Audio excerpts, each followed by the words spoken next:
Info Express, 8h23. L'Espagne est toujours sous le choc de l'assassinat de Miguel Ángel Blanco par les séparatistes basques de l'ETA. Les funérailles du conseiller municipal d'Ermua seront célébrées cet après-midi dans sa ville.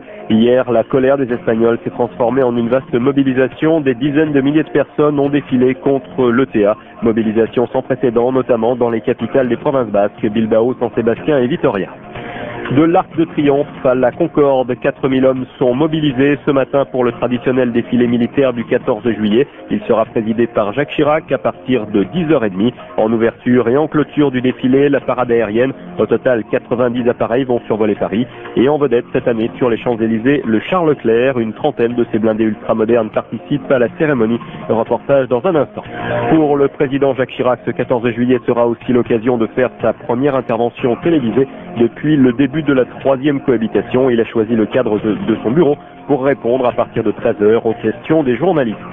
La nuit dernière, avant les cérémonies officielles, c'était l'heure des bals populaires qui ont rassemblé des dizaines de milliers de personnes dans toute la France. On dansera ce soir encore avec aussi des feux d'artifice. Celui de la ville de Paris, place du Trocadéro, devrait rassembler près de 300 000 personnes. Il sera tiré à partir de 22h30. Le Tour de France se lance à l'assaut des Pyrénées et pour ce 14 juillet, le maillot jaune est toujours sur les épaules du Français Cédric Vasseur. 9e étape entre Pau et Loudanvielle, 182 km. Au menu, l'ascension des premiers cols pyrénéens, notamment le Tourmalet. Le départ sera donné à 11h. France Info reportage. C'est aujourd'hui le traditionnel décisionnel